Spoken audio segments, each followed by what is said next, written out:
Oke, jadi pada malam hari ini kita akan membahas mengenai random variables dan expected value, yaitu variabel acak dan nilai harapan. Yang pertama di sini adalah mengenai random variables. Perhatikan di sini narasinya, yaitu suatu variabel X yang bernilai numerik akan bervariasi atau akan berubah bergantung pada hasil tertentu dari eksperimen yang diamati atau yang diukur. Contohnya, for example, misalkan kamu melempar sebuah dadu dan mengamati X. X ini adalah angka-angka yang diamati pada sisi atas. Jadi kalau kita melempar dadu, tentunya yang kita amati adalah yang muncul di bagian atas angkanya. Nah, ini kita misalkan dengan X. Variabel X ini itu dapat mengambil salah satu dari 6 nilai. Pasti kalau nggak 1, 2, 3, 4, 5, atau 6. Bergantung pada hasil acak dari eksperimennya. Nah, oleh karena itu kita menyebut variabel X itu sebagai variabel random. Ya, kalau secara matematika, variabel random itu bisa kita artikan sebagai sebuah fungsi. Ya, ini sudah kita pelajari di kalkulus 1 kemarin. Fungsi itu adalah suatu aturan yang memetakan setiap anggota di domain tepat satu ke anggota di kodomain. Kalau di sini fungsinya itu adalah pemetaan dari suatu percobaan acak ke suatu nilai numerik. Di mana nilai numerik ini itu biasanya selalu berupa bilangan real. Ya. Jadi misalkan kita melempar sebuah dadu, itu adalah suatu percobaan. Tentunya percobaan acak ya.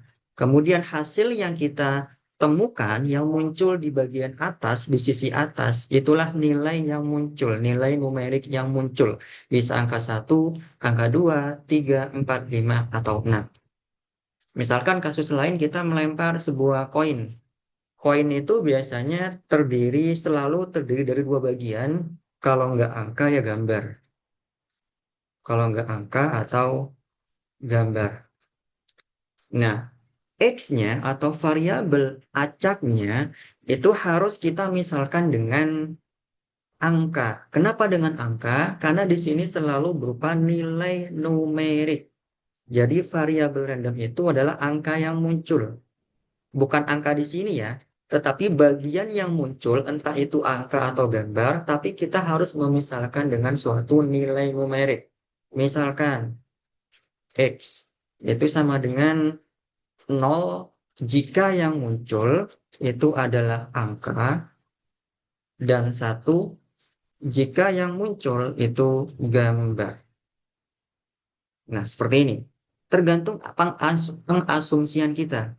Kita mengasumsikannya seperti apa. Di sini kita mengasumsikan angka itu sama dengan 0, gambar itu sama dengan 1. Balik lagi ke nilai numerik, yaitu berupa bilangan real. Ya. X inilah yang kita sebut sebagai variabel acak atau variabel random. Kemudian kita cek di sini untuk definisinya.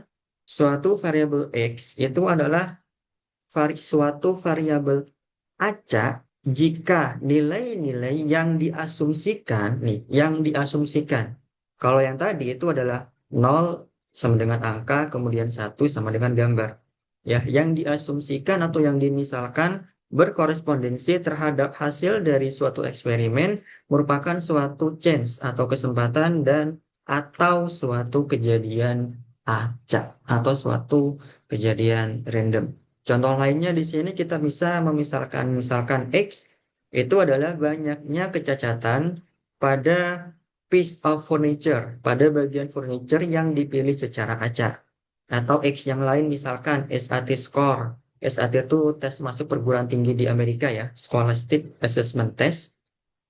Nilai SAT untuk pelamar kampus yang dipilih secara acak maupun yang terakhir di sini adalah banyaknya panggilan telepon yang diterima oleh hotline crisis intervention selama waktu periode yang dipilih secara acak. Dan semuanya di sini menyatakan angka, di sini menyatakan banyaknya atau jumlah. Ini skor SAT, ini pun juga banyaknya atau number.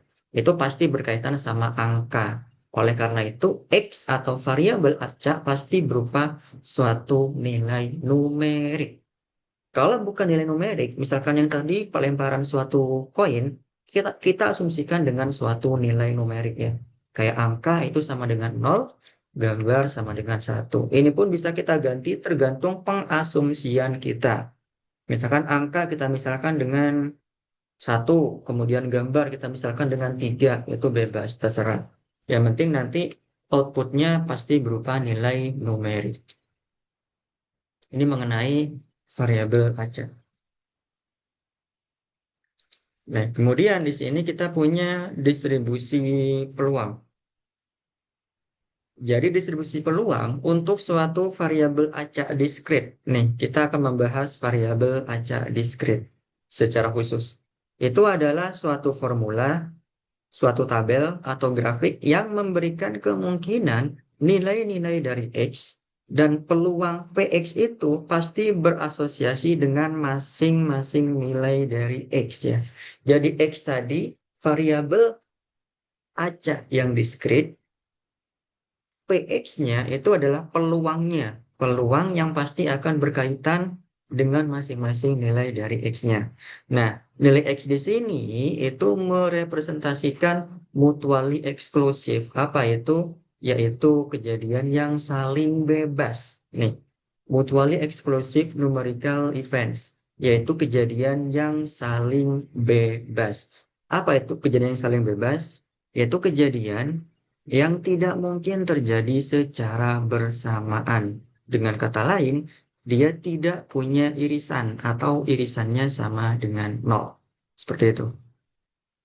Dan tentunya setiap nilainya itu pasti mewakili hasil yang berbeda. Kemudian, menjumlahkan PX dari semua nilai-nilai X itu ekivalen dengan menjumlahkan peluang-peluang dari semua kejadian simpel dan therefore equals 1. Jadi sama dengan 1. Ini berkaitan dengan persyaratan untuk distribusi peluang yang diskrit. Yang pertama tentu PX ya. Peluang dari X itu sendiri pasti yang kecil itu 0, yang paling besar itu 1. Di antara 0 dan 1. Kalau 0 pasti peluangnya tidak akan pernah terjadi. Contohnya kejadian di Indonesia pasti turun salju, itu tidak mungkin, pasti 0 peluangnya. Dan maksimal itu pasti 1. Kemudian, jumlahan dari semua PX, semua peluang dari X-nya, itu pasti sama dengan 1. Ya, semuanya pasti sama dengan 1. Entah itu misalkan nanti ada P1 katakanlah, atau P2 katakanlah, atau P3 katakanlah, dan seterusnya itu pasti akan sama dengan 1. Nanti akan kita jelaskan dengan menggunakan contoh soal. Nah, di sini kita punya contoh 4.25.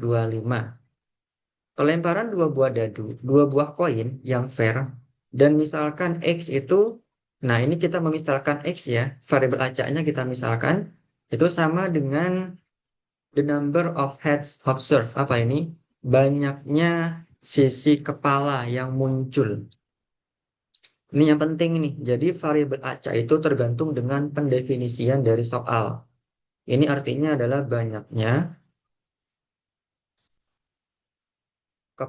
sisi kepala yang muncul ya. Sisi kepala yang muncul. Kemudian pertanyaannya adalah tentukan peluang, distribusi peluang untuk X. Nah, untuk koin di sini itu kemungkinannya hanya ada dua, yaitu kepala atau head, kita misalkan dengan H, kemudian ada tail, yaitu ekor. Jadi hanya ada dua kemungkinan untuk pelemparan sebuah koin di sini. Nah, kemudian solusinya adalah kejadian simpel untuk eksperimen ini with their respective probabilities are listed in table 4.7. Jadi, kejadian simpel untuk eksperimen ini dengan peluang, ya, dengan peluangnya itu ada di tabel berikutnya. Nah, di sini kita misalkan kejadian E1 itu sebagai HH yang muncul kepalanya sebanyak 2 kali. Artinya pada koin pertama, di sini koin kedua, kejadian pertama itu E1 event 1 itu muncul kepala pada koin pertama dan muncul ini koin kedua, kepala pada koin yang kedua. Jadi di sini ada 2 kali kemunculan. Artinya X-nya itu ada sebanyak 2 ya. X itu apa tadi? Yaitu banyaknya kepala yang muncul. Kemudian pada kejadian yang kedua, itu di sini bisa kita misalkan yang pertama itu H, yang kedua itu T. Kejadian yang ketiga, di sini T, di sini H. Kejadian yang keempat, di sini T, di sini T. Jadi untuk X pada kejadian pertama muncul 2 kali, pada kejadian kedua dan ketiga muncul 1 kali, pada kejadian yang keempat tidak muncul sama sekali. Jadi X-nya di sini tuh 2, 1, 1, 0. Ini untuk variabel randomnya. Oke, ini masih ada lanjutannya ya. Nah, di sini kita ada tabel simple events and probabilities in tossing two coins. Jadi kejadian yang pertama itu E1, E2, E3 sampai dengan E4. Masing-masing kejadian di sini itu X-nya adalah yang pertama 2, yang kedua 1, yang ketiga 1, yang keempat 0. Kemudian kita cek masing-masing peluang dari masing-masing kejadian simpelnya tentunya sama ya, yaitu seperempat, seperempat, seperempat, seperempat. Jadi 1 dibagi dengan total kejadian simpelnya, yaitu 1/4. Nah, kemudian di sini untuk masing-masing nilai dari X, kamu bisa menghitung PX dengan cara menjumlahkan peluang-peluang dari kejadian simpel di kejadian tersebut. For example, ketika X sama dengan 0, nih, ketika X sama dengan 0, ya. Jadi pada saat X sama dengan 0, maka P0 peluang dia muncul peluang kepalanya tidak muncul sama sekali ya, karena X tadi itu adalah banyaknya sisi kepala yang muncul.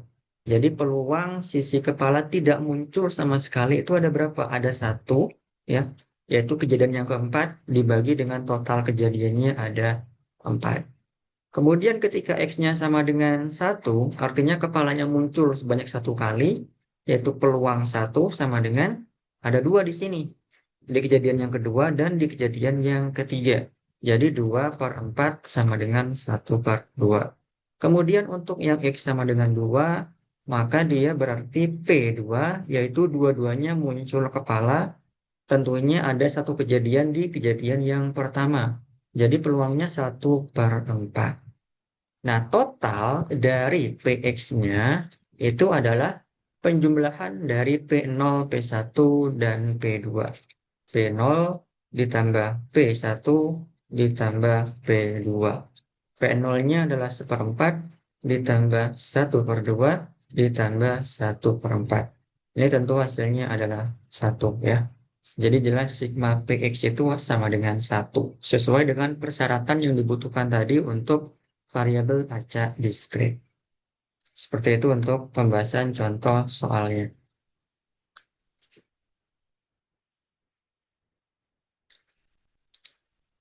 Nah, ini penjelasan yang barusan.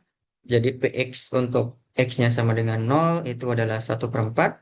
Untuk PX X-nya sama dengan 1 itu setengah. Untuk PX X-nya sama dengan 2 itu 1/4. Sigma PX-nya itu sama dengan 1. Nah, kemudian di sini perhatikan narasinya. Distribusi peluang pada tabel 4.8 yang ini 4.8 itu dapat dibuat grafik menggunakan metode dari section 1.5 itu sebelumnya untuk membentuk histogram peluang pada gambar 4.15. Nah, 3 nilai dari variabel random X itu berlokasi di sumbu horizontal, sumbu X Dan peluangnya atau PX-nya itu berlokasi di sumbu vertikal atau sumbu Y. Replacing menggantikan frekuensi relatif ya di chapter 1. Nah, karena lebarnya masing-masing itu adalah masing-masing bar itu adalah satu, maka luas di bawah batangnya itu adalah peluang dari pengamatan nilai tertentu X dan total areanya sama dengan satu. Jadi tadi graf diagram yang ada di sini itu kita bikin menjadi histogram seperti ini. Nah, di sini ada 0, 0 itu sebanyak 1/4, kemudian ini 0 ya, sebanyak 1/4, kemudian 1, ketika X sama dengan 1, maka peluangnya setengah, ketika X sama dengan 2, maka peluangnya juga 1/4. Ya, kurang lebih seperti itu.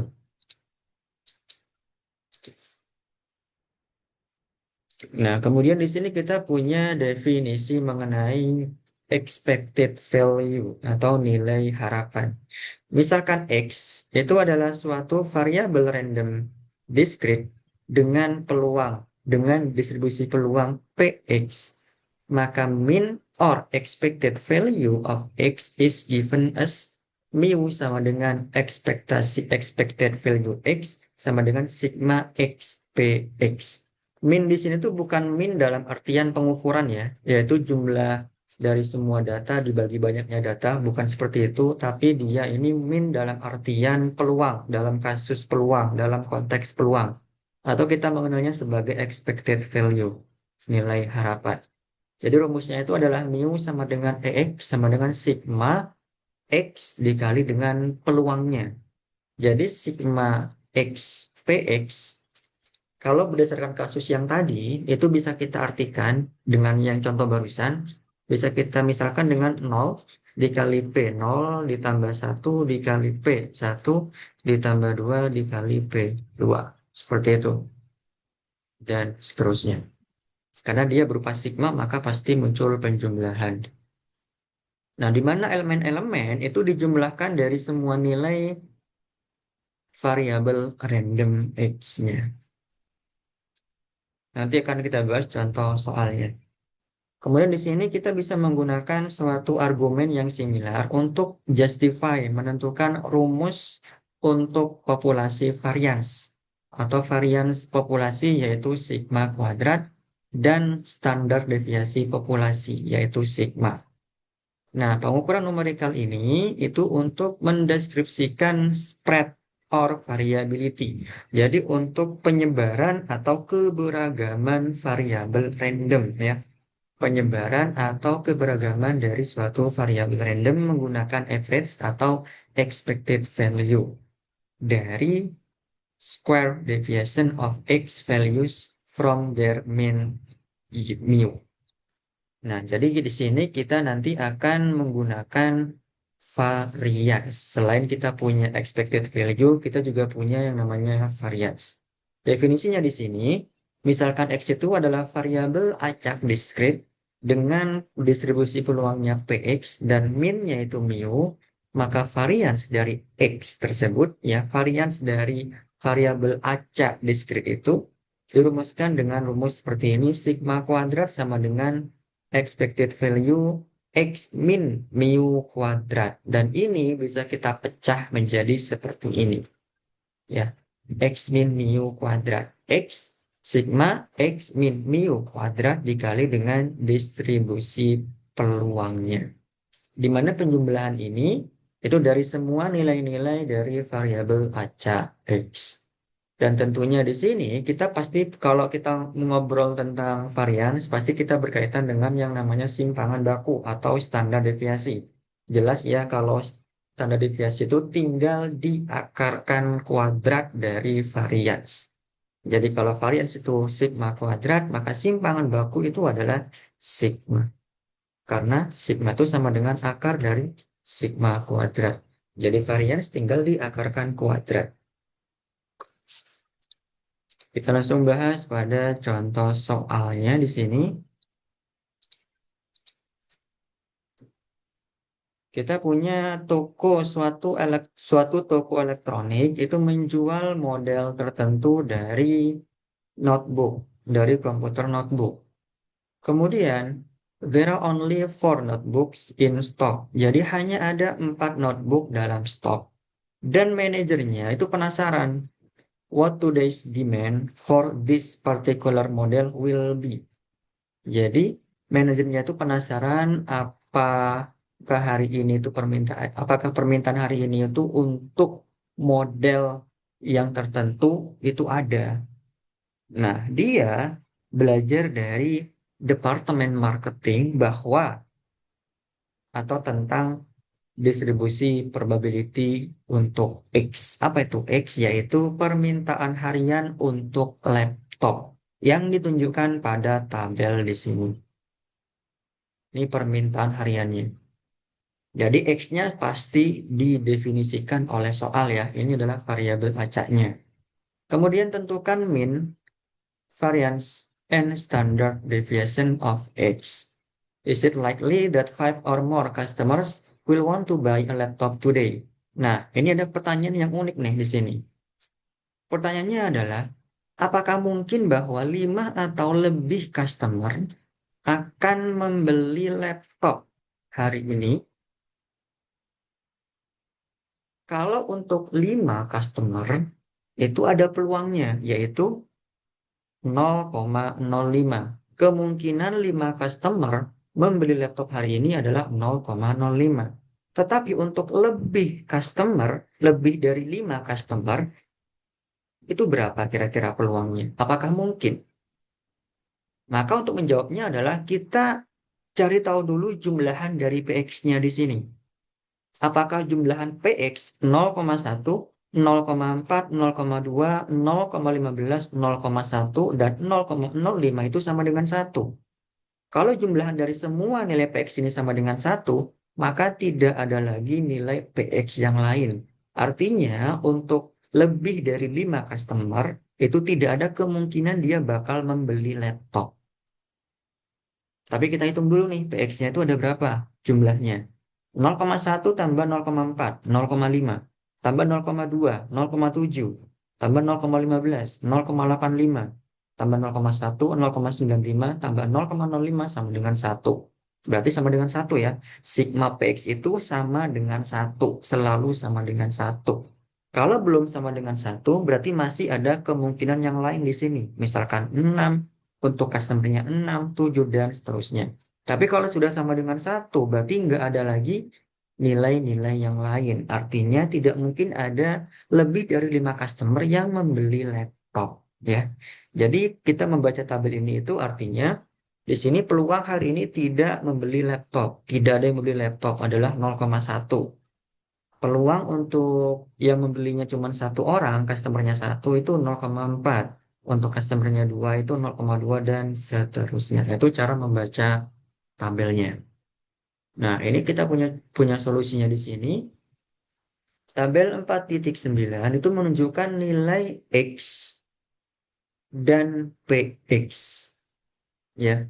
Jadi ini menunjukkan nilai X dan PX. X itu adalah permintaan harian untuk laptop, ya, banyaknya customer yang membeli laptop. PX adalah distribusi peluang dari X-nya. Kemudian, bersama dengan individual terms used in formulas for mu and sigma square. Nah, ditunjukkan oleh gambar yang di sini nih. Ini ada perhitungan mengenai mu di sini. Kemudian the sum of the values in the third column is. Nah, di sini kita punya perhitungan untuk mu. Mu seperti yang saya bilang tadi itu adalah expected value. Expected value. Itu simbolnya bisa mu, bisa E, X ya. Yaitu sigma X, PX. Rumusnya seperti ini menggunakan sigma karena dia merupakan variabel acak diskrit. Kita tidak membicarakan yang kontinu, kita cukup membicarakan yang diskrit ya. Bedanya apa? Bedanya kalau diskrit itu terhitung. Contohnya melempar koin, melempar dadu. Ya kalau nggak 1, 2, 3, 4, 5, 6. Dia terhitung, terbilang. Kalau continue contohnya adalah tinggi badan atau berat badan. Dia pasti berupa interval. Dari tingginya misalkan dari 150 cm sampai dengan 180 cm dan seterusnya. Di sini kita pembahasannya cukup untuk yang variabel acak diskrit. Nah, dari sini kita tinggal jumlahkan semuanya, X-nya dan PX-nya. X yang pertama itu tentunya adalah 0, dikali dengan PX yang pertama itu 0,1, ditambah X yang kedua itu di sini adalah 1, dikali dengan 0,4, dan seterusnya sampai yang terakhir adalah untuk X sama dengan 5, PX-nya 0,05. 0,05 seperti ini. Ini kita jumlahkan di sini hasilnya adalah 1,9 ya. Jadi nilai harapannya adalah 1,9. Kemudian untuk variansnya berarti kita menggunakan rumus yang tadi, yaitu sigma kuadrat itu sama dengan sigma x min mu kuadrat px.